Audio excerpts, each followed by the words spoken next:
Christina Chamberlain, and I'm going to go through and we have a little PowerPoint presentation of all of the courses that we provide.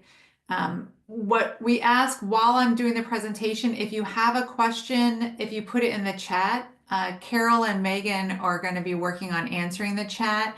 And then towards the end, I'm sure we'll have some time and we can just open up conversation. And if you have questions, we can do that orally.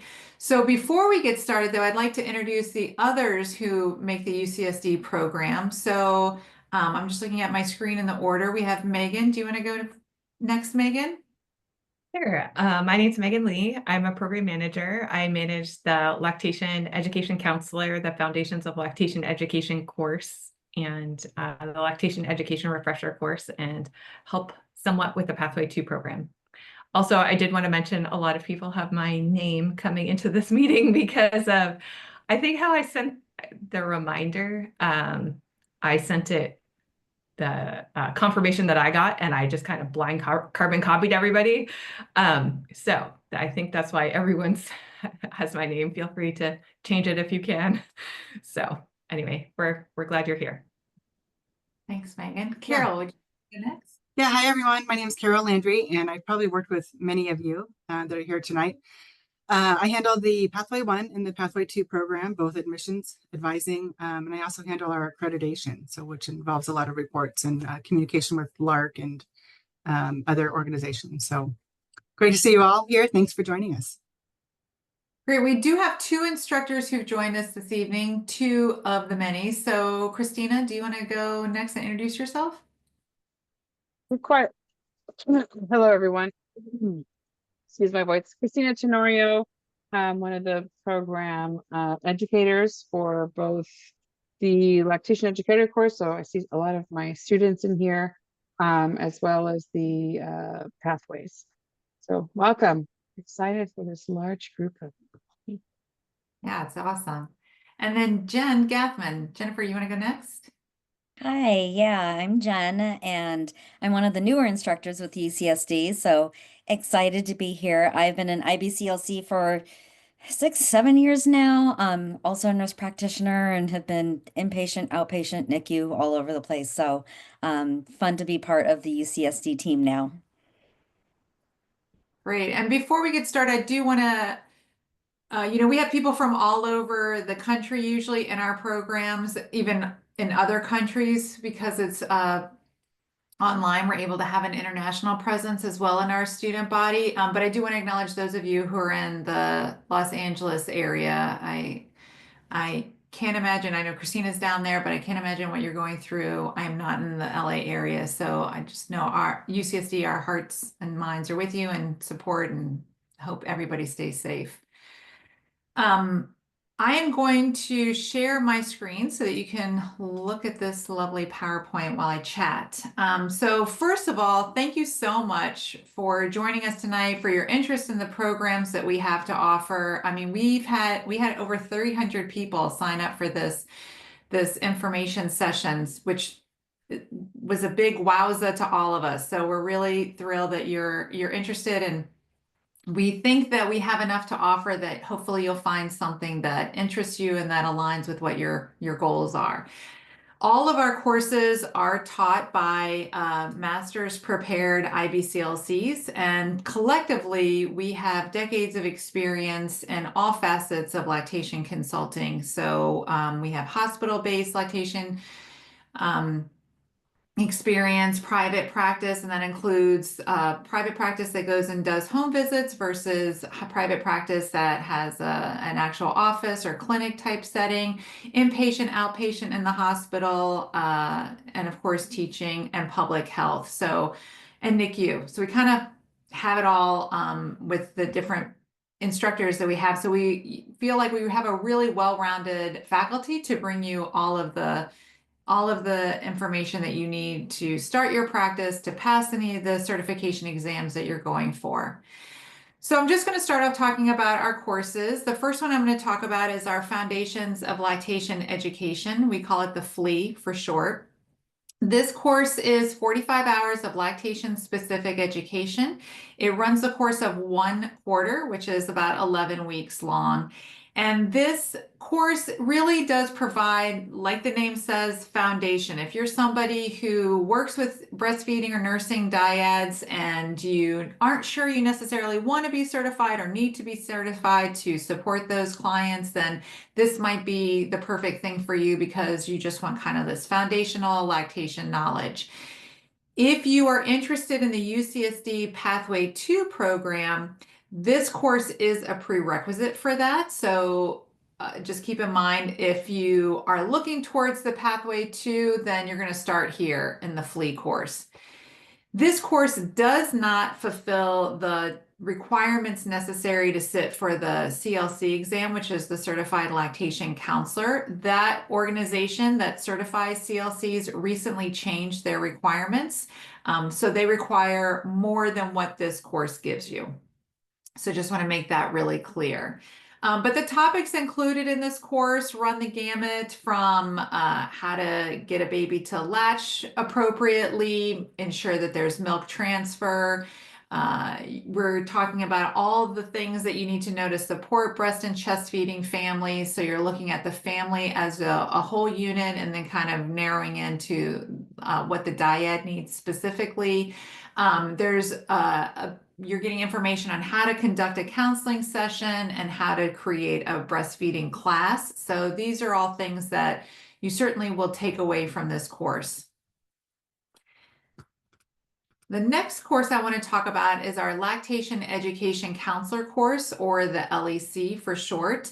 So if you've been following UCSD's lactation program, this might sound familiar to you. This was our 45-hour course, but once the CLC organization changed their requirements, we did a big upgrade to this particular course, and this now is 95 hours of lactation-specific education. It runs the course of 2 quarters or 22 weeks.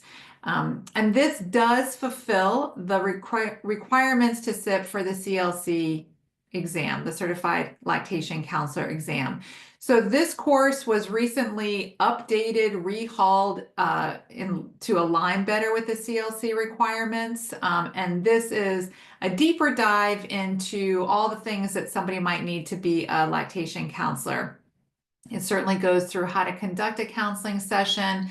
It really focuses a lot on the communication aspects of counseling, as well as what you need to know to ensure that, parents are producing the milk needed for their babies, babies are transferring the milk needed to thrive, how to create a lactation or a breastfeeding class, how to organize and conduct or facilitate a breastfeeding support group, all the things that counselors would need to know. The 2 courses that I just mentioned, as well as all of our courses, are online and they are asynchronous. And what that means is they're all recorded lectures so that you can watch the lectures on your own time. You can do the reading assignments on your own time.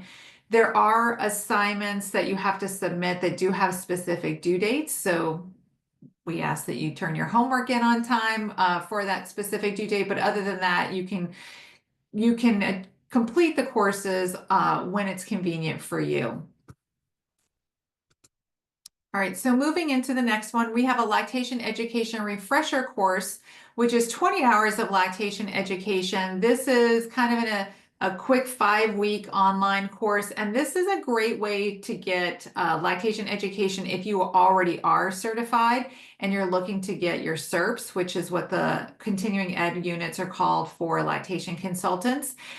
This course also includes some e-CERPs, which are a little bit harder to find. They're not as common. So this is a great way to get a bulk of e-CERPs for that. And this goes through a lot of topics that traditional or more basic lactation courses don't have the time to go through. So it focuses a lot on the science of skin to skin specifically. It talks about prenatal consultations and what needs to be included and how those are different before the baby comes versus after the baby comes. Some ethical issues are addressed so that you can get your e-CERPs, how to support the pumping client, that sort of thing.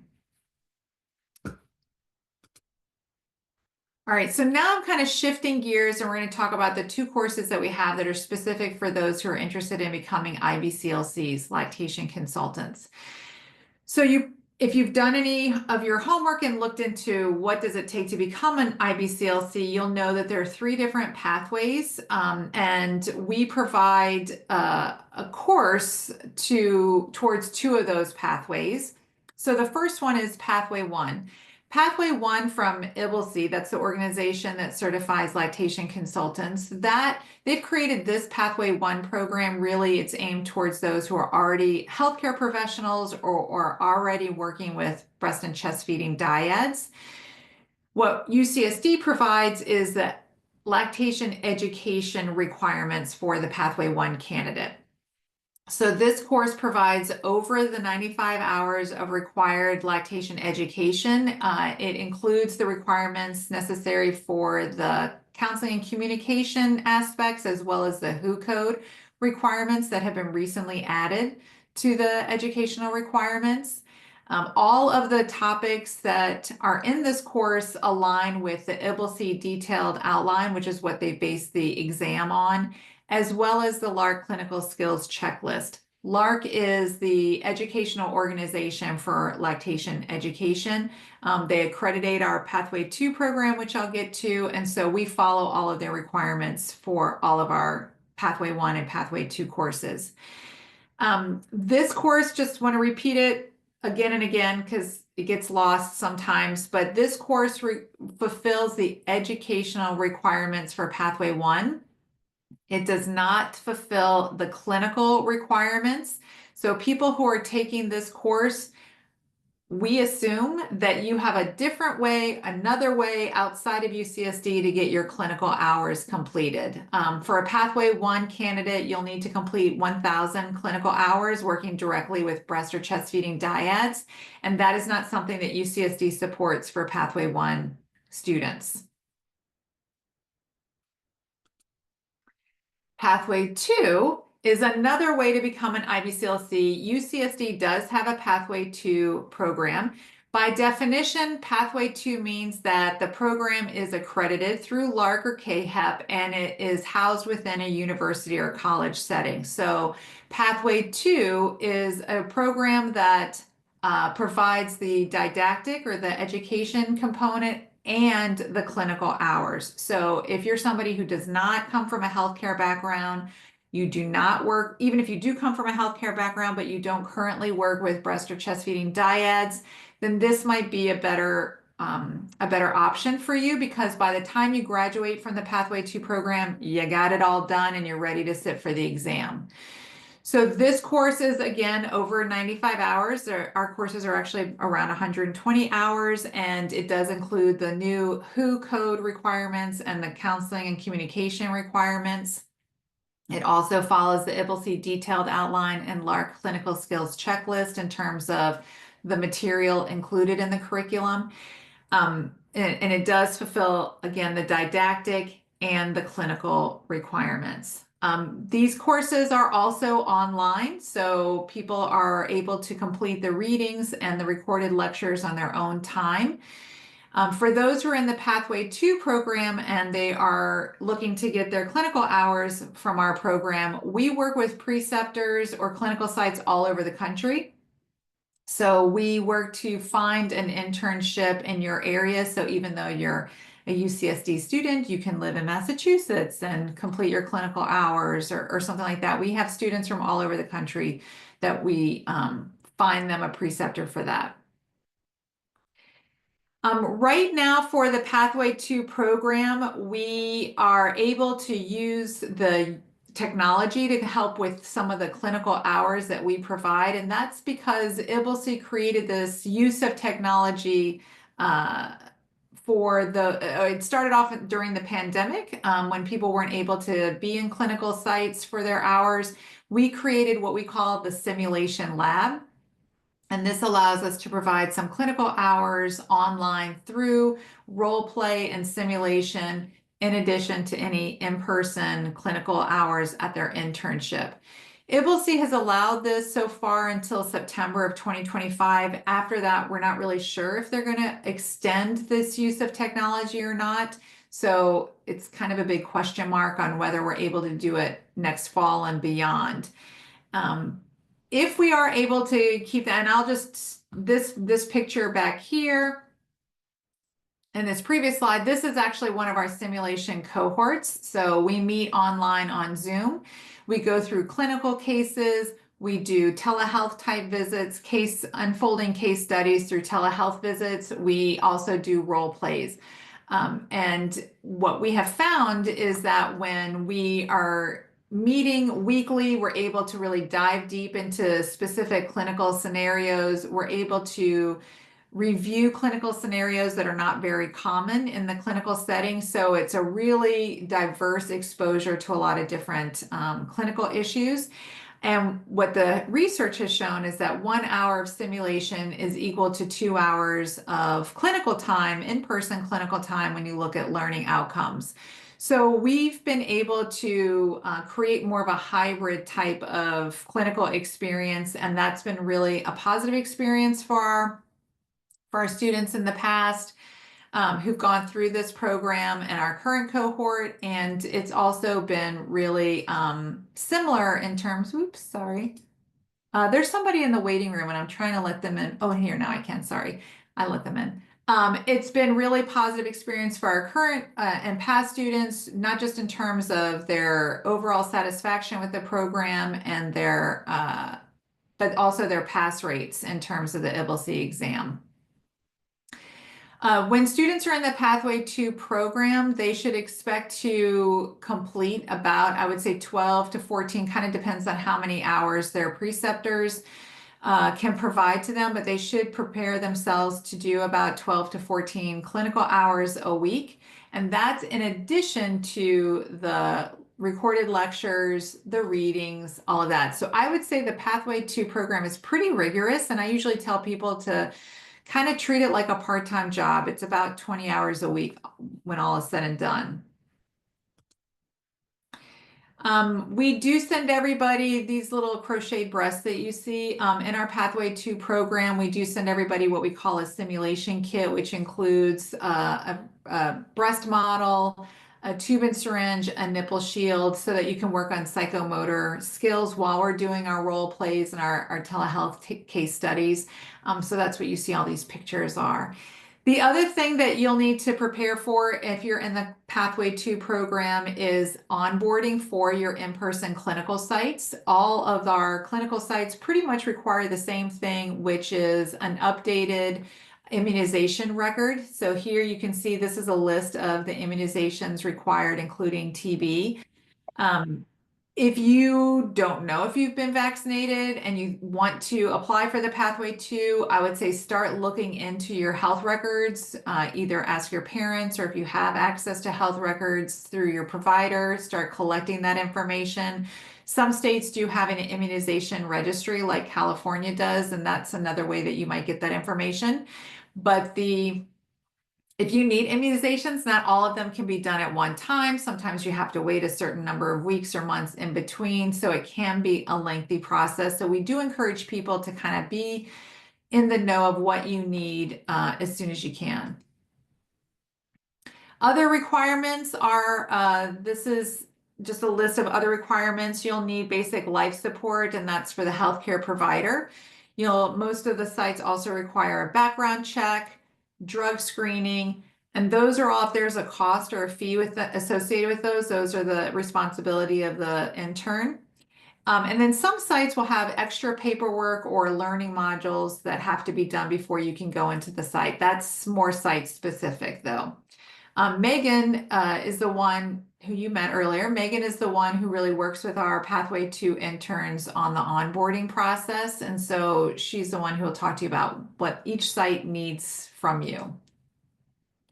All of our courses are also accredited through ANCC. So if you are a registered nurse, you will also get credit for your nursing license. We also are accredited through, we get continuing ed through the California Board of Nursing as well. So that's kind of, an overview of all of our programs. Here is also, oops. Gotta go back to that. Sorry. Somebody's in the waiting room. If somebody can let them in. Thank you. So here is again my email, Carol's email, and Megan's email. If you have any questions about the particular programs, find the person that you think might have the answer.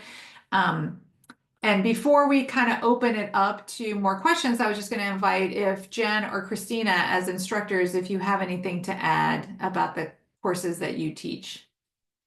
Want to say anything? I think a lot of the questions will answer kind of what we want to talk about. A lot of the questions that are being asked. Okay. Megan and Carol, do you have anything that you want to add first or next?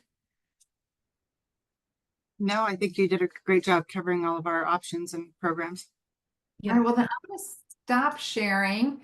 And I know that Carol and Megan are busy bees answering questions in the chat. So if either we missed a question, or if you didn't write in the chat and you have another question that you want to ask, now's the time we can open it up. So if you could, just so we can all hear each other, if you're new to Zoom, if you could raise your hand, and that will help us find people. Hold on. Let me I think one of the trending questions is about vaccines, Christina, and if they have to be vaccinated.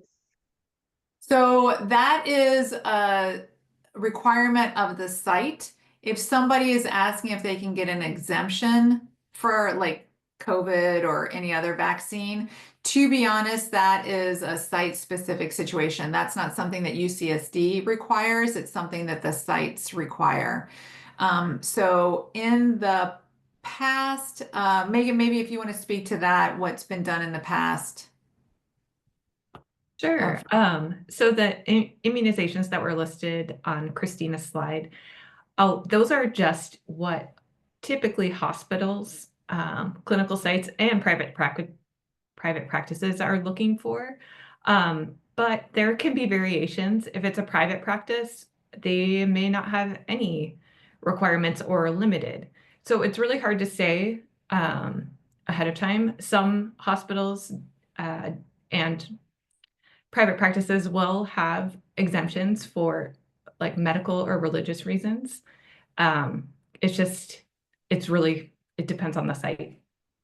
So, and I will say we have had some situations in the past where the preceptor or the site is not as worried about, or they don't require necessarily that people get vaccinated, but the parents, the clients themselves might not want the intern there if they're not. So it's kind of yes, it is site specific, but also need to consider if it's the kind of practice where, like, for example, we had one student who was working with a preceptor. Most of her visits were in homes, and they actually did not want unvaccinated people in the home. That was the majority of her clients. So just keep that in mind, that it can also create that situation as well. Just looking at some of the questions here, just real quick, I see those of you though who do have your hand up. Are all of the 300 hours through simulation or clinical placement? So for the spring cohort that we're starting this March of 2025, that cohort is 100% simulation. We're not putting those interns into in-person placements. It's all through simulation. After this cohort, we don't know what the future holds because we're waiting to hear from IBCLC if we have the option to provide simulation hours. If not, then obviously all 300 hours will need to be in person. And so part of that will be, can we find a site in your area? That's always the $1 million question. We have had students who either we couldn't find them a site because of their area or for whatever reason chose to do 100% simulation, even if, now that we can, if that's an option. But I will say most of the students, if we can find you an in-person site, they're choosing to do a hybrid where they do some hours through simulation and some hours through in person. So some of these are all Megan, so I can't call anybody out necessarily. So the first person who has their hand up is a Megan. So if you are a Megan and you have your hand up, do you want to ask your question out loud?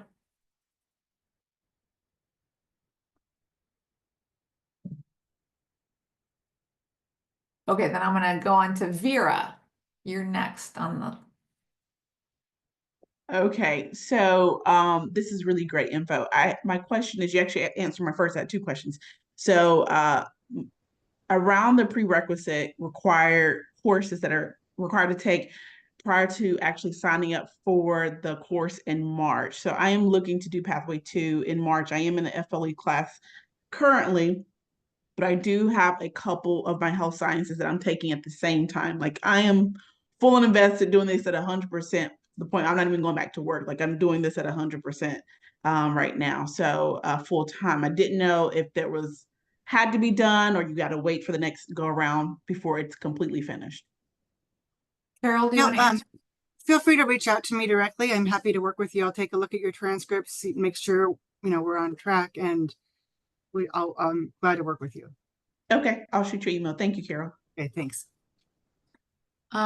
Lisa, you're Snyder.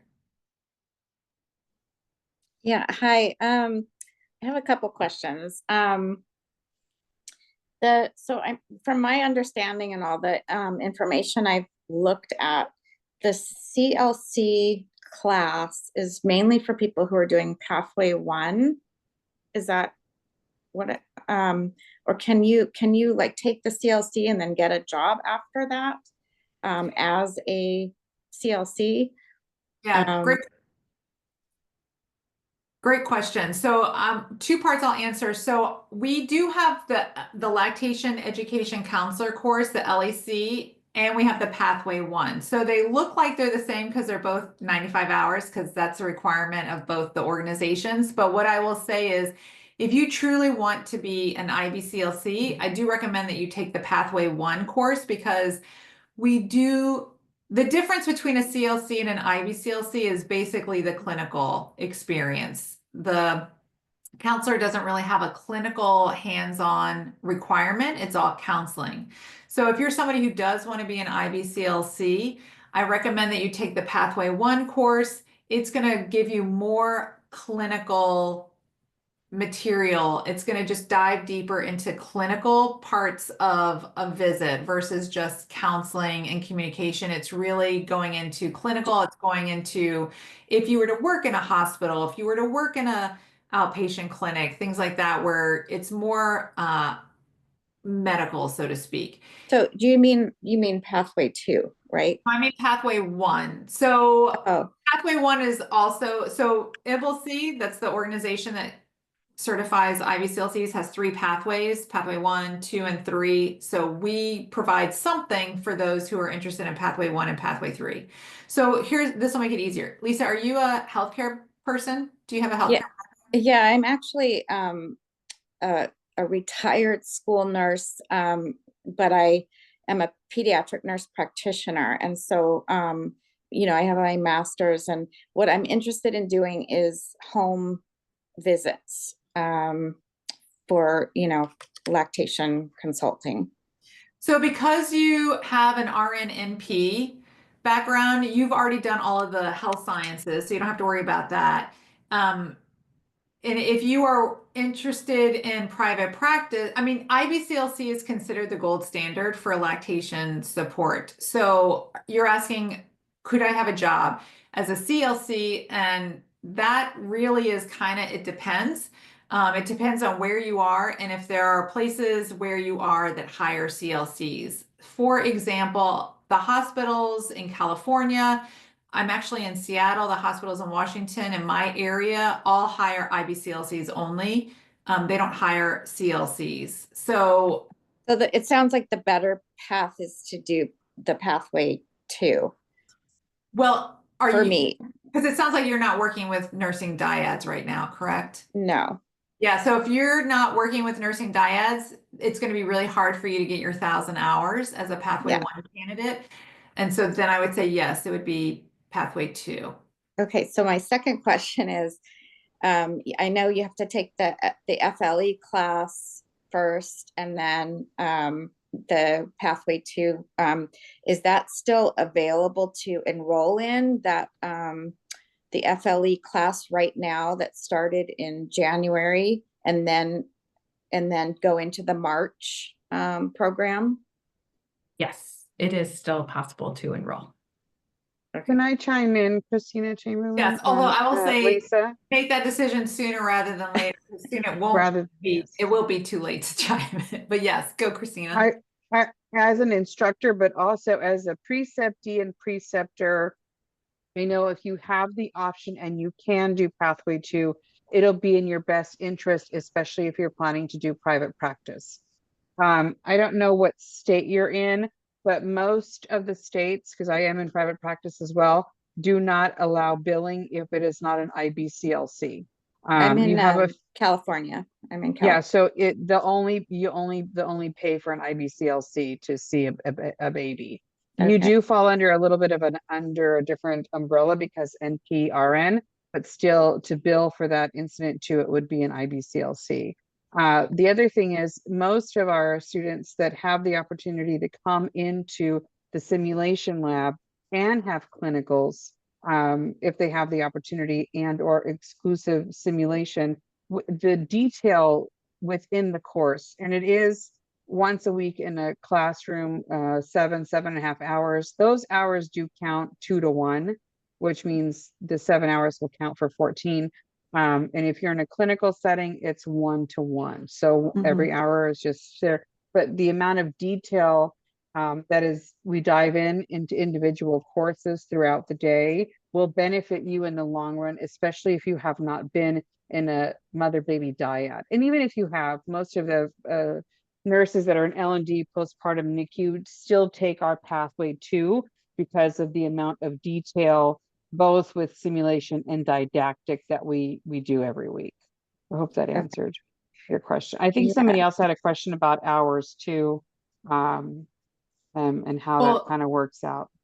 Yeah, well, we'll get to that if you didn't, but thank you, Christina. Jen, do you want to piggyback on that?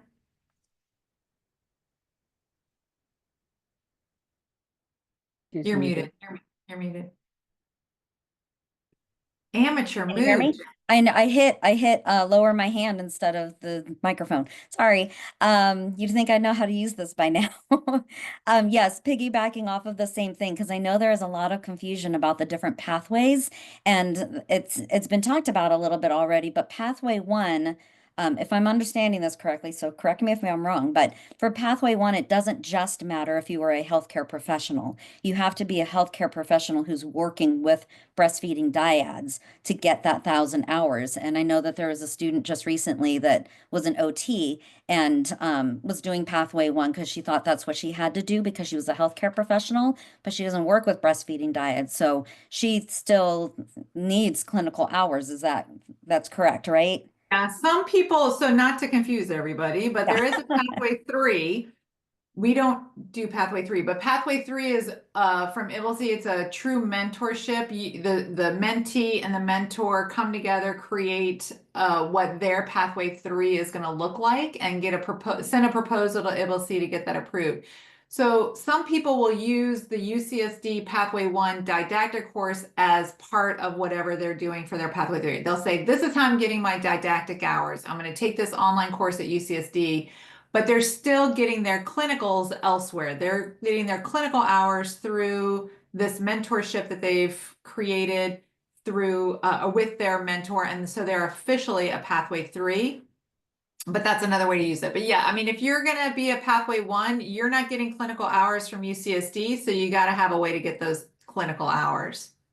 And the last little thing that I wanted to say from a student perspective was I was a labor and delivery nurse and I was trying to do pathway 1 because I thought I knew some things about breastfeeding and thought, oh, I don't need to do clinical hours. And it turned out that just because of circumstances and my position and stuff, I had to do pathway 2 and had to do the 300 clinical hours. And that was the most valuable thing I could have done because even though I was working with breastfeeding diets, I had no idea how much more there was to learn about breastfeeding. And so if you're in doubt about how much experience you have with breastfeeding dyads, any doubt in your mind, do the clinical hours because you are going to learn so much from those clinical hours. It's invaluable doing the clinicals. So that's my little soapbox. Thank you. Amelia? Hello. So I have no previous experience in the healthcare field. And I'm looking at this information. So I just want to understand, for me, it would make the most sense to take the LEC course and then take the pathway 2. But are there prerequisites for the LEC course? And also, does that expire? So if there was like a period of time between you taking that course and pathway 2, would that expire? Those are my questions. So just to clarify, if your goal is to take the pathway 2 to become a IBCLC, you're actually going to take the FLE course as your Please. prerequisite Okay.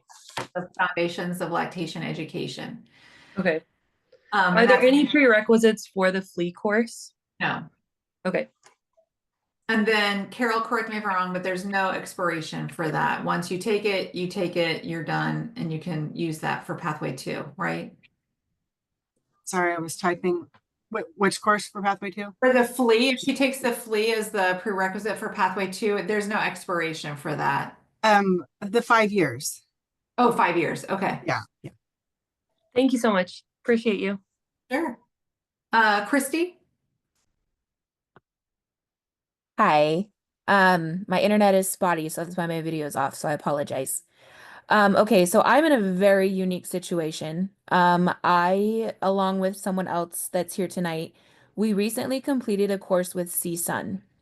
And it was, in our opinion, less than adequate. So as of right now, to understanding, we do have our CLC and we do have our CLE. But because of our experience, we don't feel that we've been prepared enough to sit for the exam, nor were we ever given any help as far as a mentorship. And up until this point, I thought that I was a pathway 3, but it turns out I think I'm 2. So I don't have any experience in the healthcare setting. I'm actually an elementary teacher, so I have a bachelor's in business management, a master's in education, as well as my teaching credential. So I have all the science courses through all of that. So I'm just wondering what route I should go. Am I exempt from the FLE? Because I am now technically a CLC and a CLET. What would pathway 2 look like for me if I'm able to afford it? So you did you take the CLC exam? We took some type of exam that they created and said that was sufficient. Okay, I can't really speak to that. I honestly don't know. It does not sound like what I usually see as the course, so I'm not going to speak to that. But what I will say is if you took 45 hours of lactation specific education, which it sounds like you did, and then some. The 45 and the 95.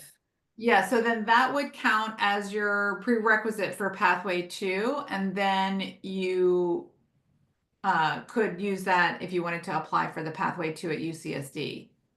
Okay. To be honest, the other option you have is to find a mentor and get your clinical hours as a pathway 3. Not through UCSD, but I mean, just telling you that that's something else that you could do. So, Right. sorry, I'm the other student that completed with CSUN. If we were going to do that through pathway 3, that's 500 hours, correct? Correct. Okay, thank you so much. I'm happy to talk to you two like offline to help you brainstorm that or figure out if pathway 2 is the better option, since that's kind of a unique situation. That would be great.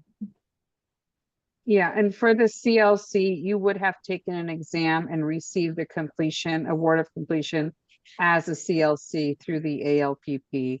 If that was, you would have received something because we received something after you completed. Yeah, we did get a certificate, but it was all done through CSUN. We didn't do any exam through a separate organization, but they did give us a certificate.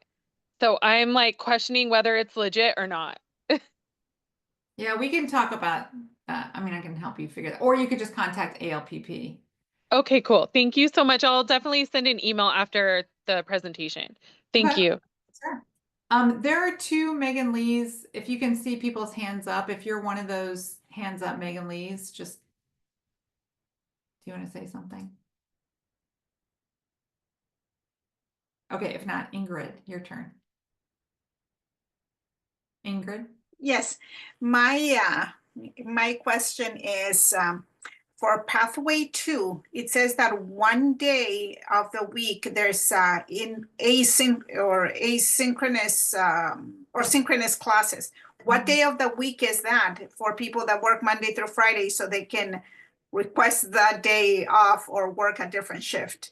Yeah, once you're in the program, you would sign up. That's okay. So that's right now, it's our simulation class. If we're not able to use our simulation class as hours, then to be honest, we're not sure what that would look like moving forward. But as of right now, the simulation class is held usually either on a Tuesday all day, a Wednesday all day, or 2 evenings a week. So you'd have to attend both evening classes to get the full credit.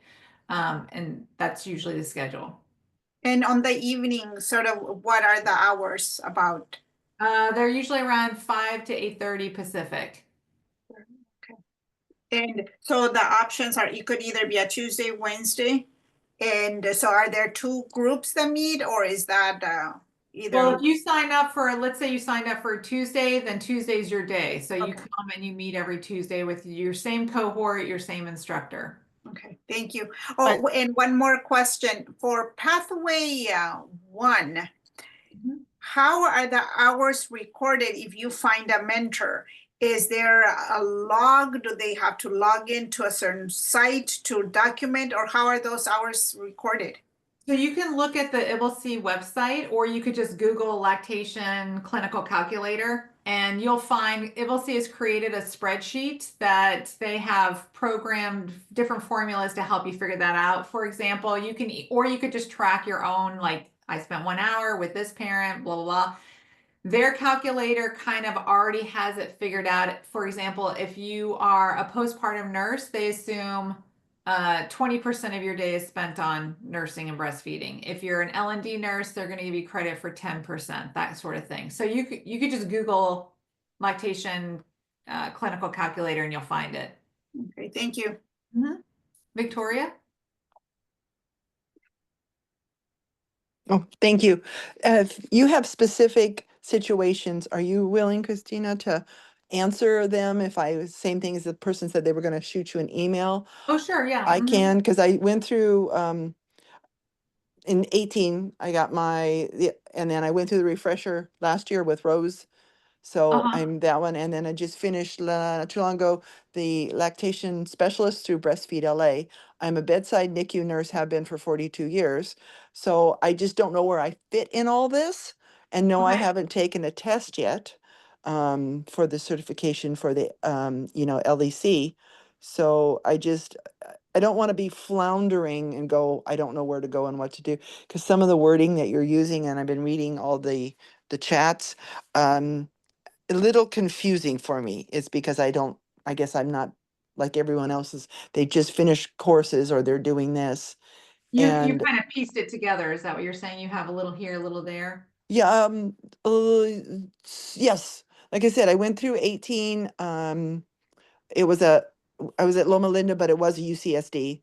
The refresher was with Rose Well, I online. don't know what 18, you said I went In through 2018. Oh, So I took my refresher course. Actually, I'm the only LEC at my facility that's willing to take the refresher course. I learned a lot and it was absolutely wonderful. But I don't know with that and my years experience, you know, do I do pathway 2? Do I do pathway 3?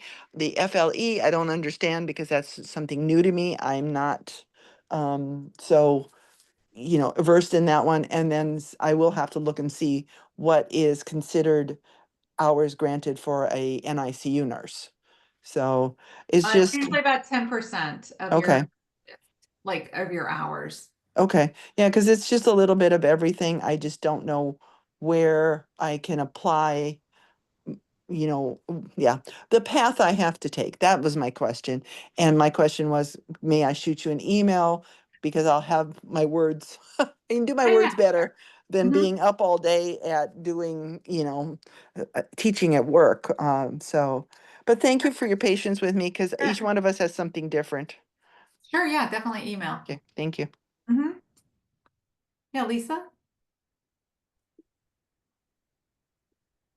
I just had one more question. So, the, if we do the March, Pathway 2 program, it's all the simulation or the clinical hours are all simulation, correct? But if we do the fall course, those are actual in-person hours, clinical hours.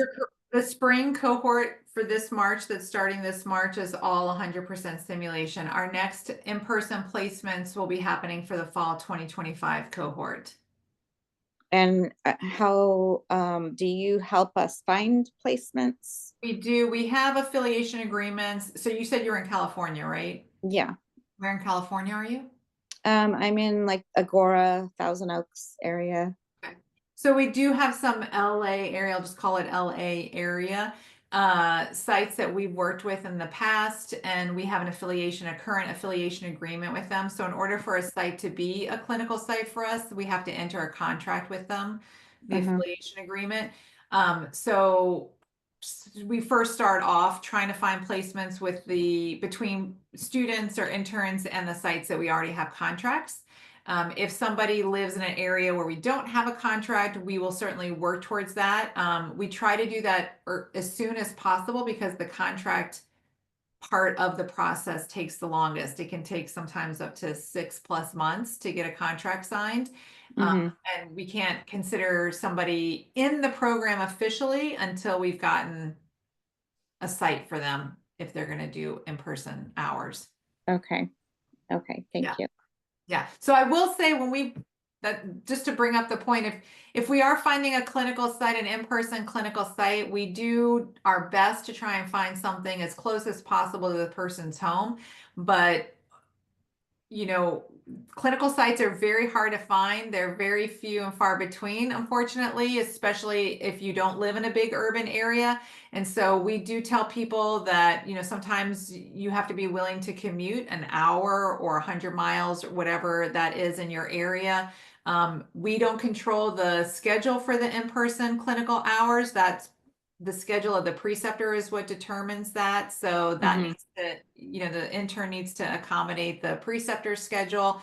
And so there needs to be some flexibility around that because unfortunately it's just not every hospital has a lactation program. Not every lactation program is willing to be a preceptor. And so we kind of do our best, but so I see that the application deadline for this March is today. Do you require transcripts and all that if I'm already a nurse, and do I have to submit all those?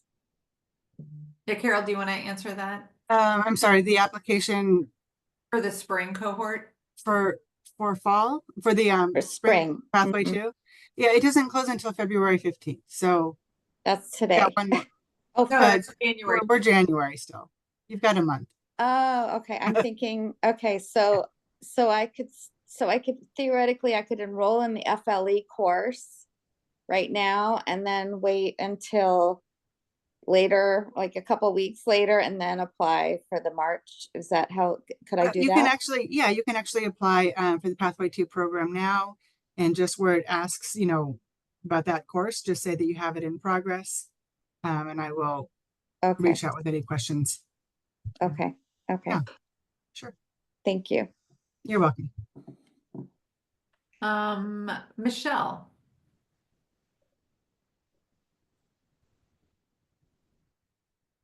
Michelle. Yes, sorry. Sorry, I was writing something down. Okay. Okay. So we all have different situations. I get it. So I was previous L&D nurse. I am an RN working for public health, want to get back into, lactation consulting and everything. So my question is, I have to take the FLE, right? To get into pathway 2, regardless if we were already an RN, already have college courses. Correct. Okay, so take the FLE, kind of the same thing everybody's asking. So we do have time right now to enroll in the FLE and still be able to take the March pathway 2. Correct. Okay, if for some reason we are not able to get into the March pathway 2, when is the next class? Fall of 2025. Fall. September usually starts the beginning of September. Okay, so really bust our butts to try to get this done so we can get into this next one. And do you have a cap for how many students you're accepting into pathway 2? No, we usually have, and we've had anywhere from 60 to 90 students in a cohort. That's pretty, I would say mostly 60 to 75 is pretty typical. So I know we have room right now, so feel free to apply.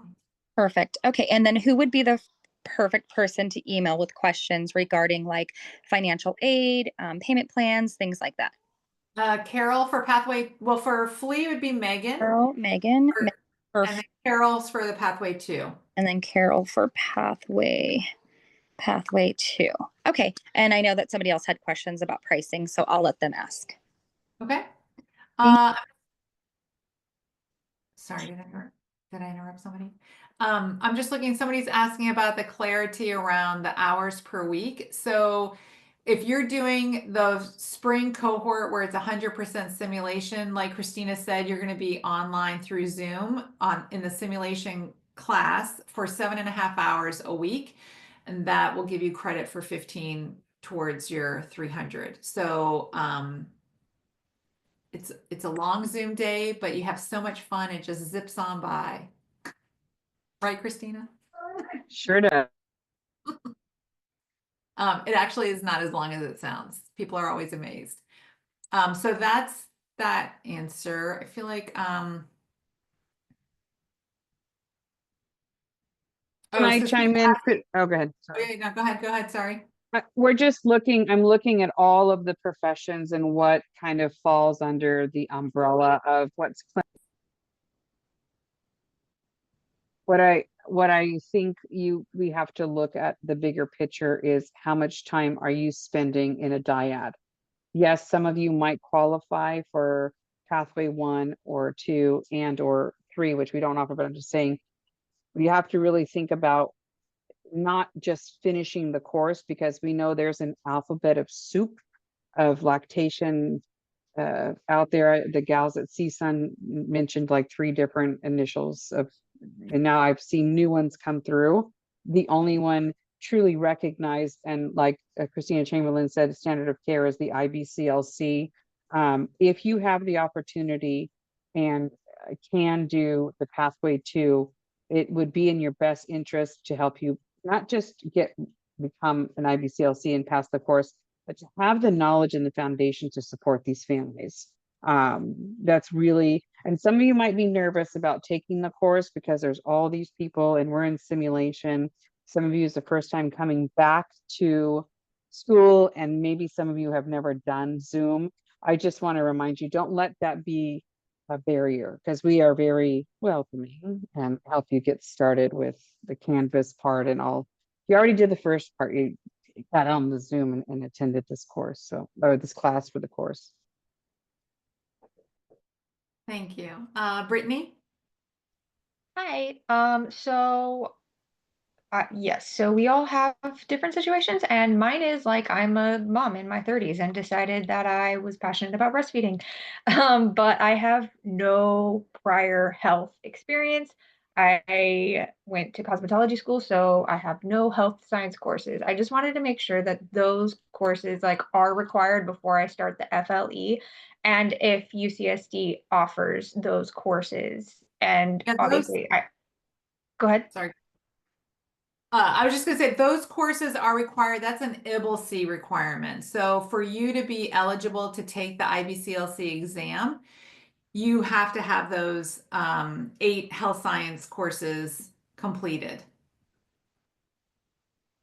Okay, and so that's in order to take the IBCLC exam and become certified, correct? Yeah, and then if you're interested in the UCSD Pathway 2 program, you'll have to have those health science courses and the FLE done as prerequisites for the Pathway 2. They have to be completed before you can be accepted into the Pathway 2 program.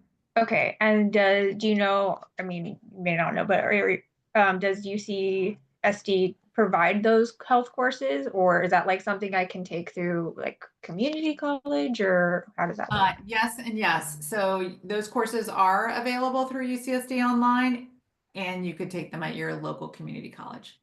Okay, sounds great. Thank you. That was my question. Yeah, thanks. So the first person, I think that you're kind of wondering why I haven't picked on you. So the first person who has if you have your hand up and it's been up for almost the entire time, it's probably you. Do you want to ask a question? Even though it says Megan Lee?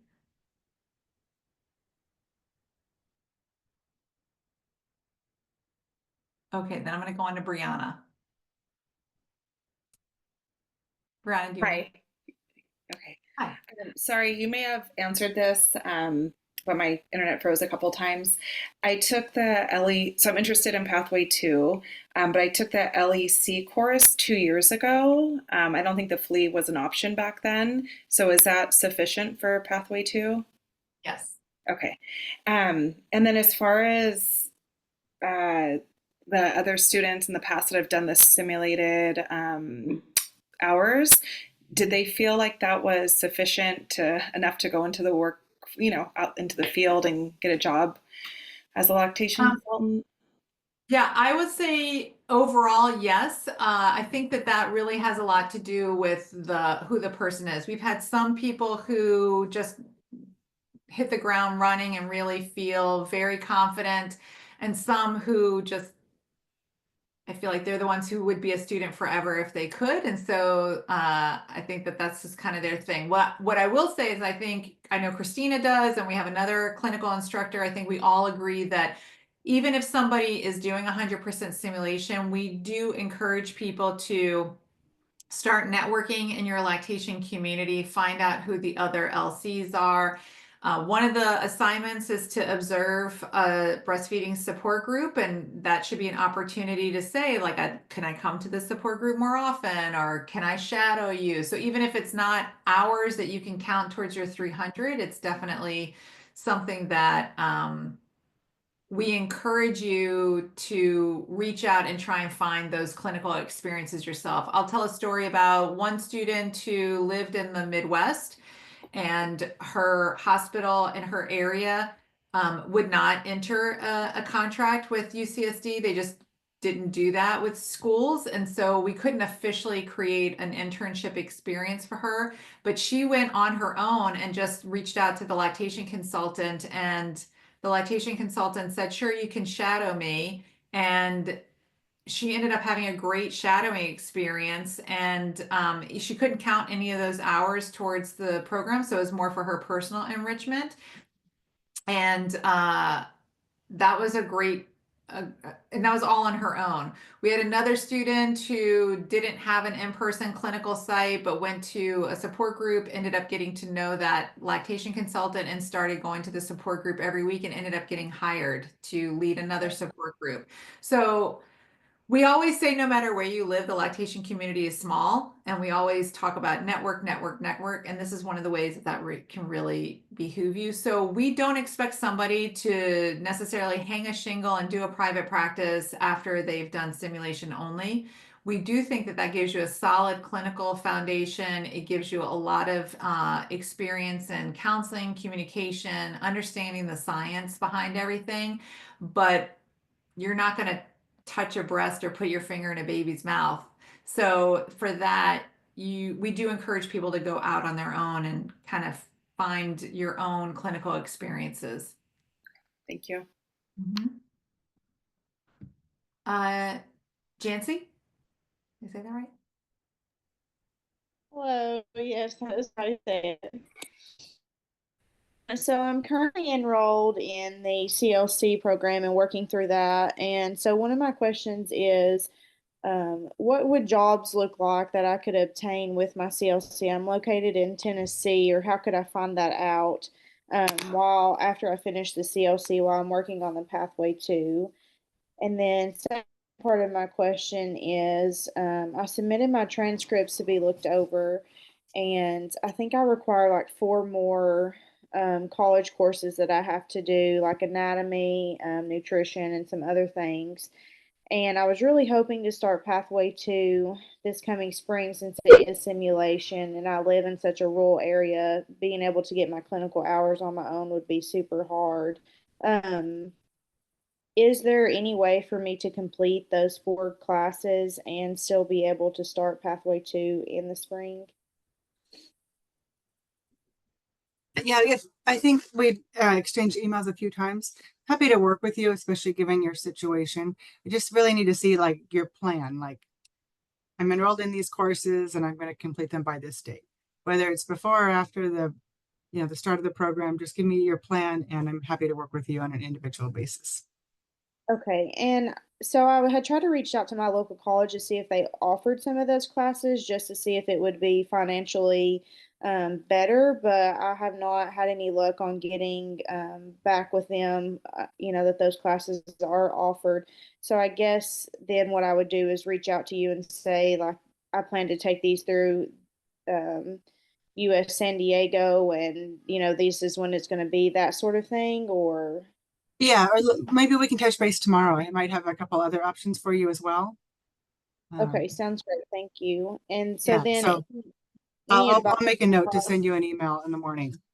Okay, sounds great. Thank you so much. So And then in course of your work, just to add for a CLC position in Tennessee, the CLC position is recognized if you are already an RN or working in a healthcare setting like that. And that's across the board. A lot of times you'll see job postings for somebody in postpartum or labor and delivery as a nurse, and they're adding the CLC. I know there's a number of questions regarding what does the job market look like? And it depends where you're located. We're here in Southern California. In Southern California, like San Diego, you might have facilities that they only take IBCLCs that are RNs. Here where we're located, a little closer to Los Angeles, Orange County, there is jobs available that are non-RN IBCLC. I personally worked in a hospital setting for 25 years as a non-RN IBCLC. So they are available. It just depends. Some of the times, once you get into some of these areas,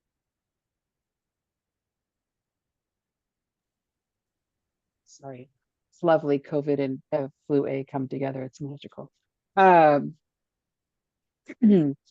it just depends. I know that some of you who are interested in this role will have and may have seen TLN, which is a lactation network, which is promotes about helping you get your business off your feet.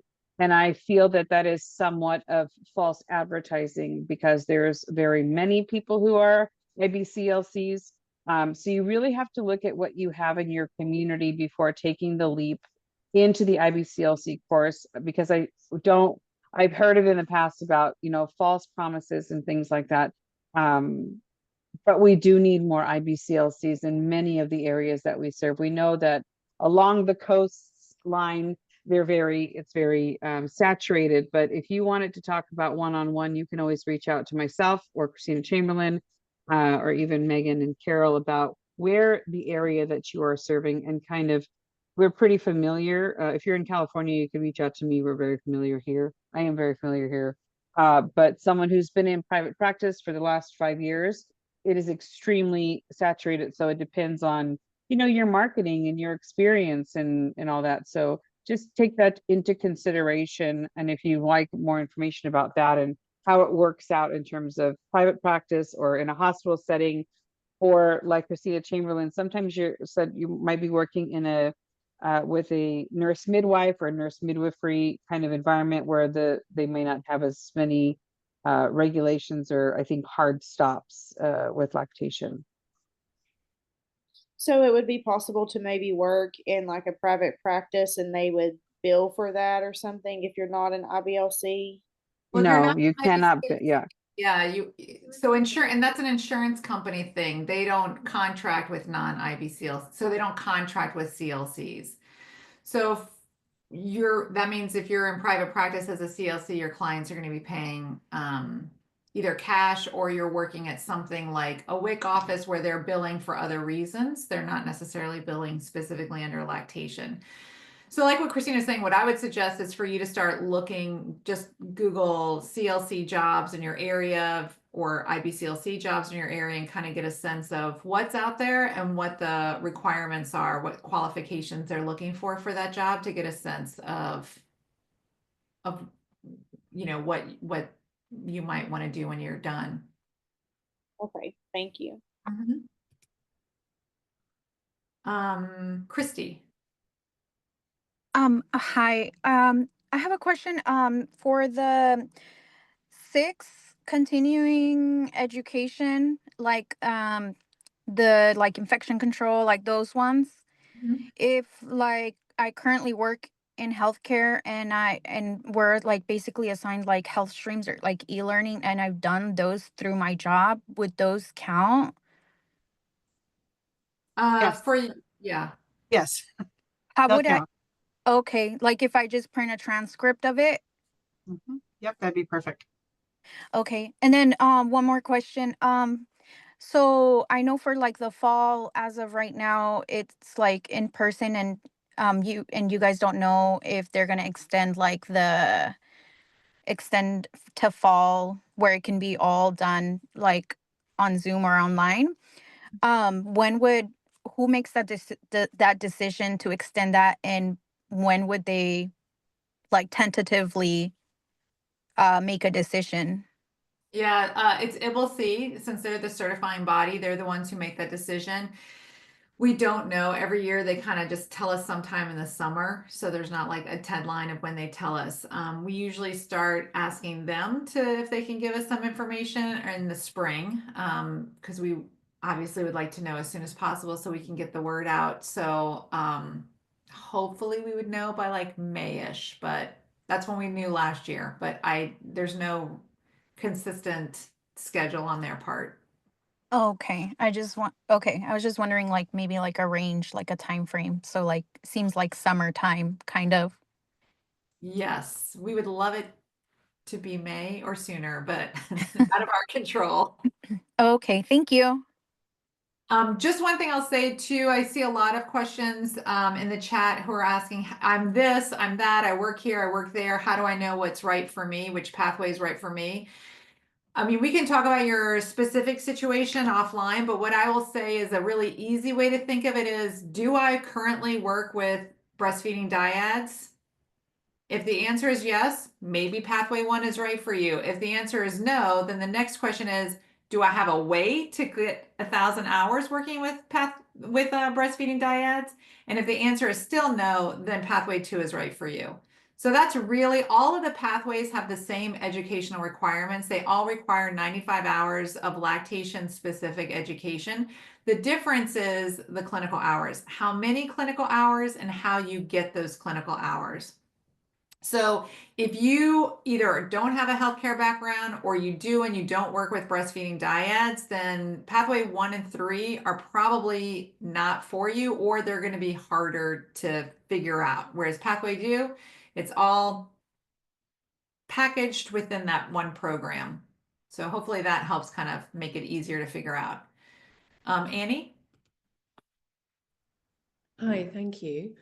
In my setting, I'm going to be heavily reliant on the online methodology for the training, and I appreciate that this has limits, but I am trying to understand how well the online simulation translates into real life. So how well it prepares us for hands-on supportive dyads, for example, or for the nuance or complexity or unpredictability of real-life cases, and also how this is assessed.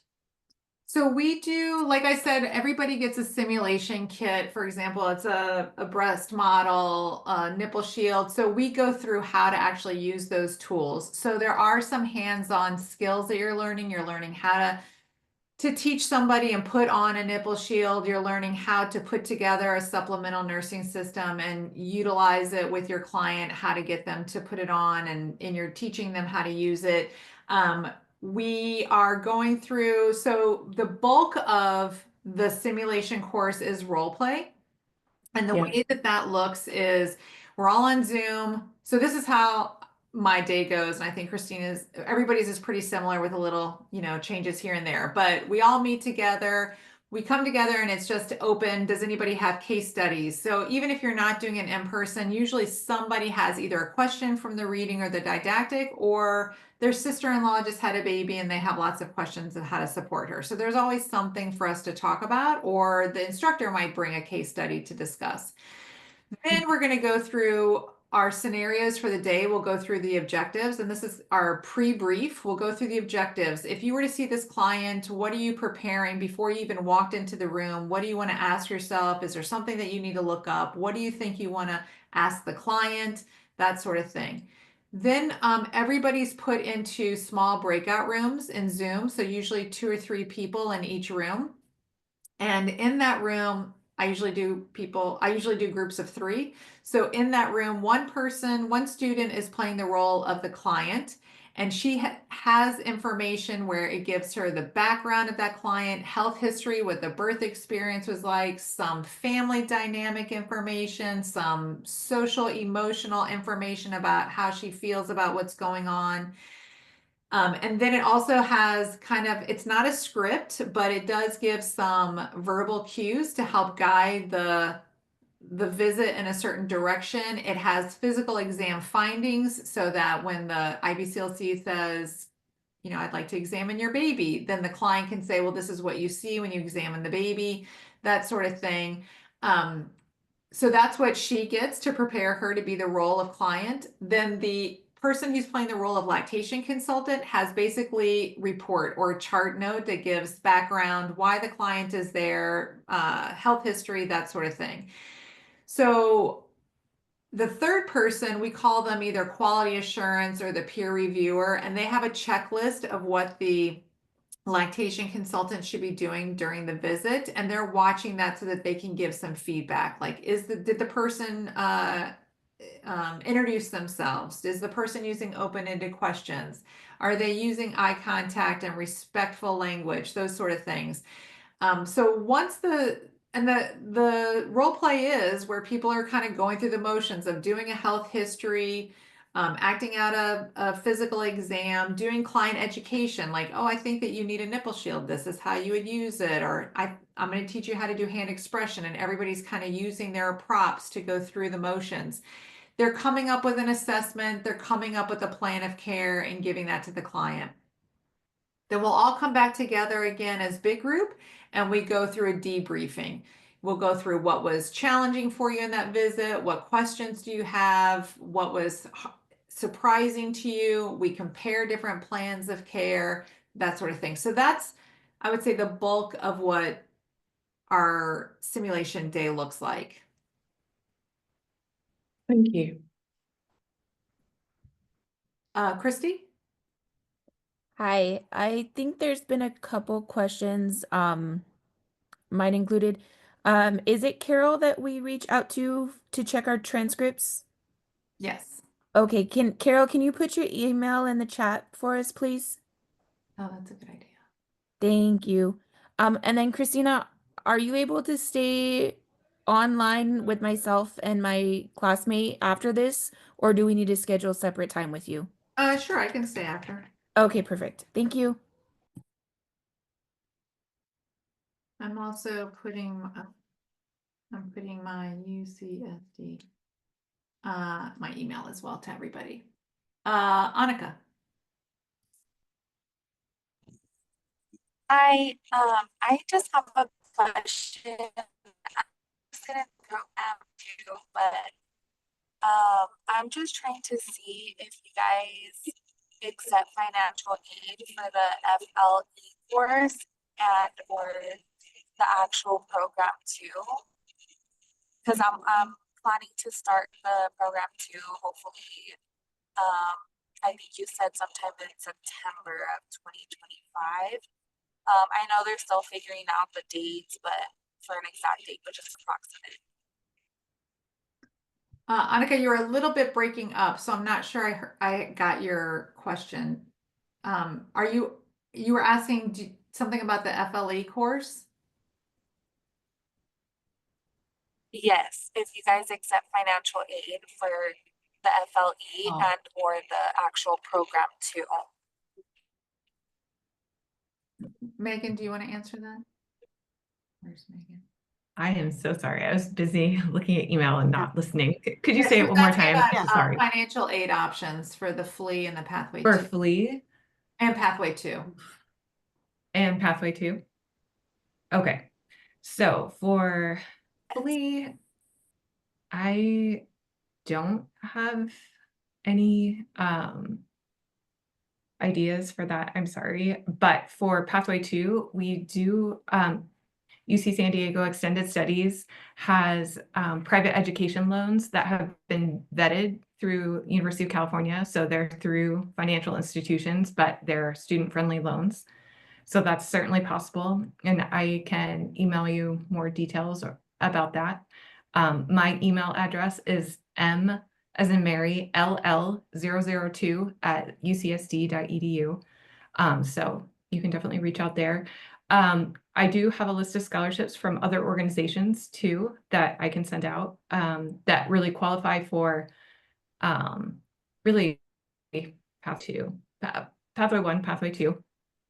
But as far as Foundations of Lactation Education, because it's just a course and not a certificate program, I don't have like a lot of ideas for within UCSD of how to go about paying for that.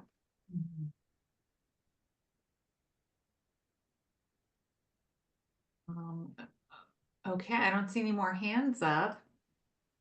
I did just want to just like answering a lot of emails. So there's been a lot of questions about affiliation agreements. And I just want to let everyone know that if we don't have an affiliation agreement set up at a site near you, we will work to get one. We have to work with that site and see if they'll agree to it. But I just want to let you know, like, you don't have to just look at that map and see, oh, they don't have an affiliation agreement near me. That's just one point in time of where we've had affiliation agreements. So yeah, Carol is setting up new affiliation agreements and Christina year round. Yeah, and I will say the affiliation agreement situation is dynamic and that it's always changing. So like Megan said, that is a point in time. Sometimes the affiliation or the site does have a contract with us, but they're not able to take a intern at that time for whatever reason. So I would just say, we don't start looking for in-person sites until somebody has been accepted in the program and has paid their intent to enroll fee, their clinical fee. Once that happens, then I start looking, and that's what I spend all my time doing, looking for sites. So the sooner you can get in, the sooner I start looking for a site for you. I think a couple of people have asked about international sites. So unfortunately, we're not able to do affiliation agreements outside of the US. That's a legal, insurance, malpractice, all of that thing. So in the past, when we've had international students, they've been able to complete the program because they've done 100% of their hours through our simulation program. And we have had international students do that, but that's the only way that we can offer a Pathway 2 option.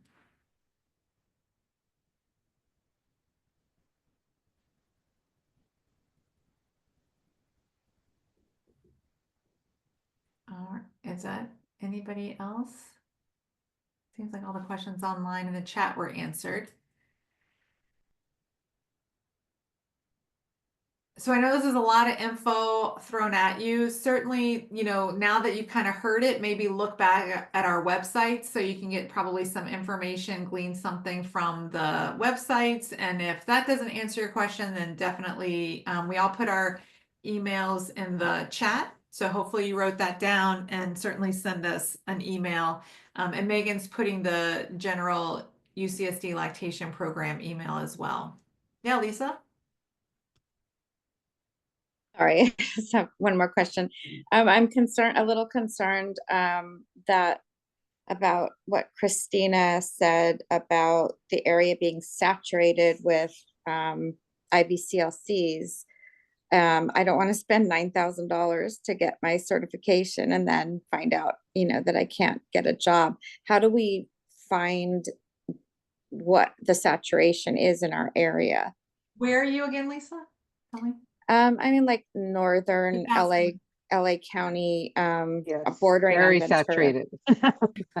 Very saturated. I will say that part of that answer is what is your goal? So a lot of people who are doing private practice don't intend to work full-time as a private practice lactation consultant. So kind of answer, it's like, do you breastfeed?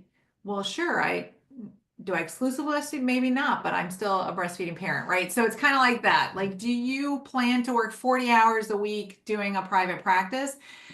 I honestly don't know many private practice people who work that kind of schedule, and that's part of the reason why they go into private practice, because they don't want to work 40 hours a week.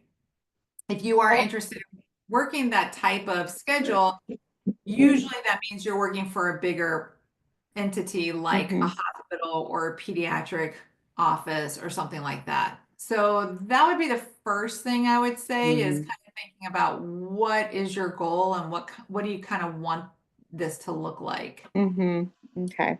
And with the families that the previous cohorts that have gone on to complete and pass their IBCLC don't necessarily leave their full-time job to go become an IBCLC until they feel confident. And if you are in any IBCLC or lactation consultant groups, like on social media and Facebook or Instagram or anything like that, usually they'll start gently with like dipping in a couple here and there.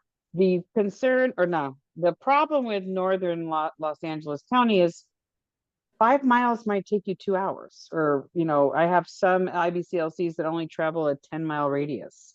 You know, we're a little bit crazier. We do all of Southern California. So it like Christina said, it depends on what you're looking for. There are some of our IBCLCs. We have 2 of them from the Tennessee and that kind of Nashville area that are extremely busy because they didn't have anyone there for a long time and they established themselves.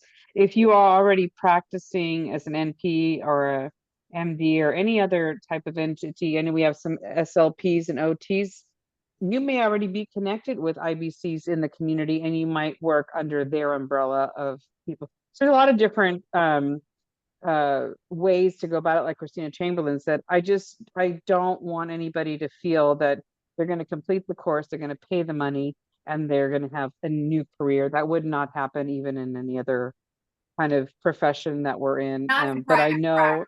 It could if you were sticking to a hospital setting. Yeah, if you're working, and even with the hospital settings, because there's like 1 or 2 LCs in that hospital setting, you may get an opportunity to do full-time because you have an RN or an NP already under your belt. So it really just depends on the areas that you're serving and what you're looking to do.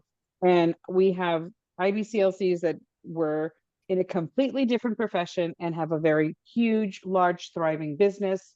And we have others that do it on the side, or some that weren't able to kind of stop their other job and kind of come in. I just don't want you to feel that we're sitting here saying you're going to become an IBCLC and have a, you know, one way or another. I just very honest about that. Yeah. Okay. Thank you.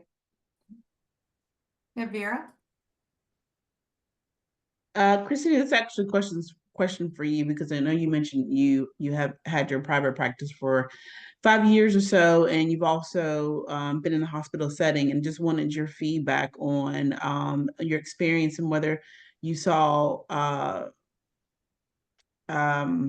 you had a better experience being in the hospital setting, or you prefer the private practice, or both. I'm in a lot of I love the IBCLC hospital. Facebook groups. I absolutely Okay. love the hospital. I always say that I was in a gem of a place. I've Mhm. worked in California, Kaiser settings, hospital settings, NICU settings, outpatient. The reason I did and do private practice is my mother fell ill and I have small humans. Like, you wanted grandchildren, now you can't take care of them. How dare you? Sounds very So familiar. it was something, but I will tell you, it freaks you out every week because the man's not paying you, and you have to find your own insurance and everything. So this is the first time to be kind of like an entrepreneur, but it gives you such an opportunity to do so much more. And it doesn't, like Christina Chamberlain was saying, go out there and find what other people are doing. You might connect with a support group or La Leche League and become part of that kind of world and grow from there and find, oh, they don't have a niche for for the community that you serve, that people can identify with me or the community. So that's the other thing too. It's like, what are we missing? Can I fill the void? And I I also think that think if you ask 100 LCs that question, Vera, you'll get 100 answers. 100 answers. Yes, everybody. I do not want to work in a hospital ever again. Yeah. So. I love home visits because I feel like I'm just going to go see a friend.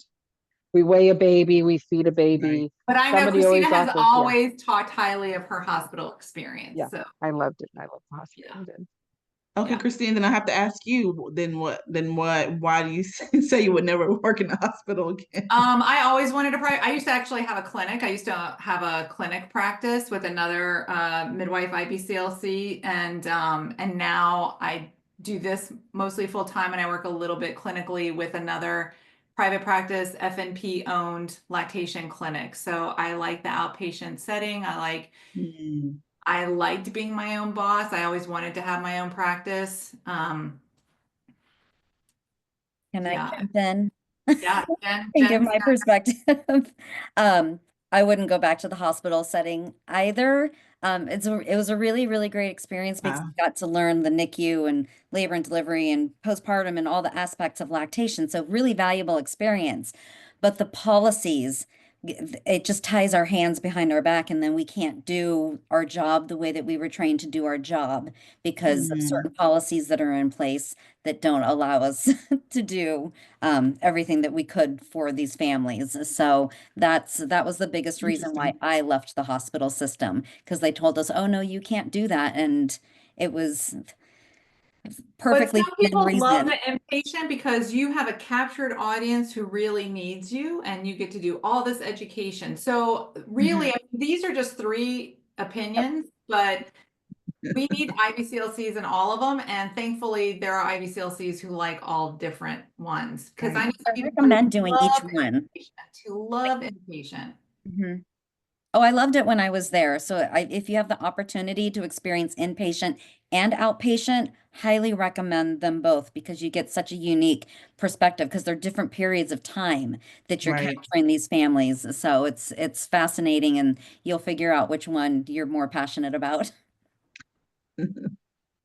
Thank you, ladies.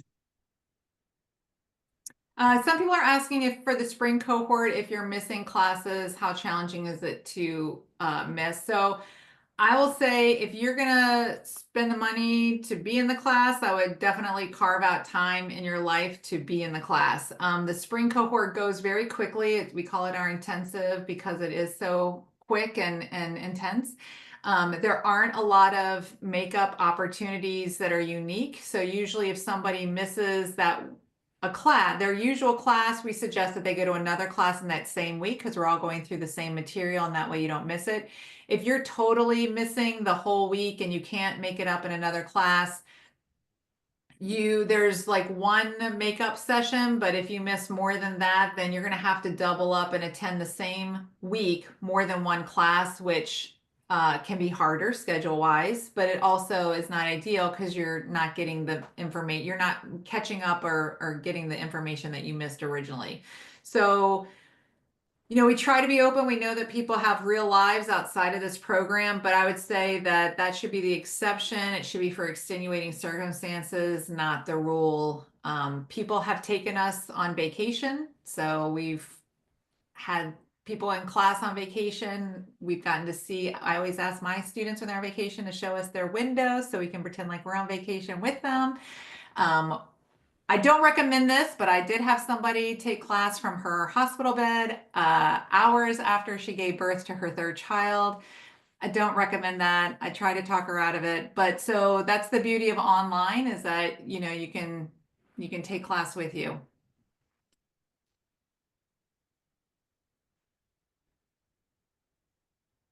Any other questions?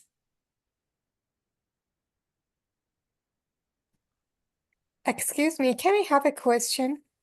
Sure.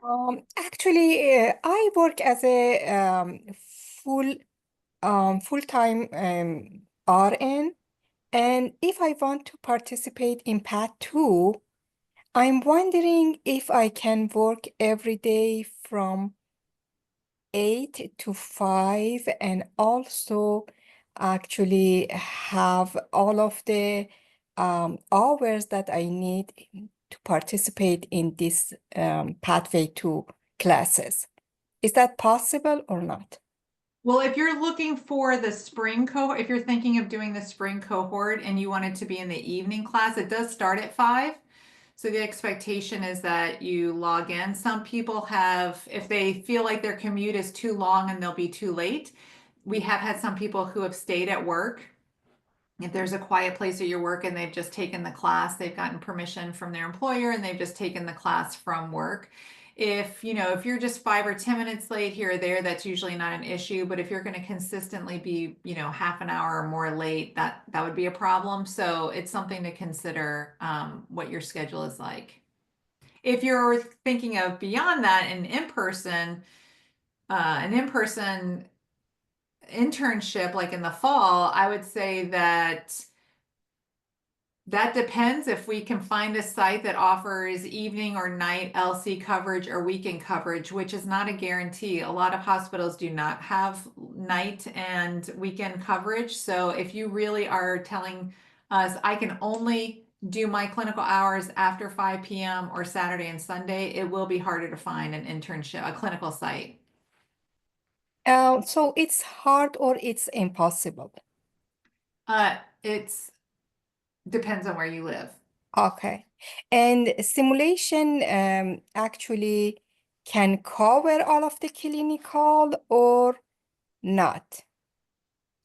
It can, well, and for spring, yes, it can cover all of the clinical. After spring, we don't know yet. And if I actually register for a spring and get the simulation for clinical, is that possible? I also request for some clinical if it's available for weekend and maybe night shift. So we wouldn't, for the spring cohort, we're not doing in-person clinical placements. So for the spring cohort, your clinical hours will be 100% through the simulation program. If you know of a site or a lactation consultant who's willing to take you on as a shadowing experience, I definitely encourage that. You won't be able to count those hours towards your 300 hours. You're not covered under the UCSD malpractice insurance. That's something that you're just doing on your own with that IBCLC. Yeah, but the problem is that the hours that actually I need, and also I full as a full time, and I have no time to spend in the clinical during the day. So this is the main problem that I have. I understand. Yeah. Where do you live, Marvin? I live near the Berkeley. Yeah, so we would have to look and see if there's a hospital that does have evening or night shift or weekend shifts. I will just tell you that that is very limited. If you're only available then, it will be very hard to get your hours in person. I mean, we've tried in the past and that's just not always an option. And that's that's because of the hospital scheduling. I see. Thank you so much. I appreciate that. Mm-hmm. All right, well, you have our email, so if you have any other questions, definitely email us or email the main lactation email, and we hope to see you all in either the spring or the fall. Thanks so much for coming. Thanks, everyone. Thank you.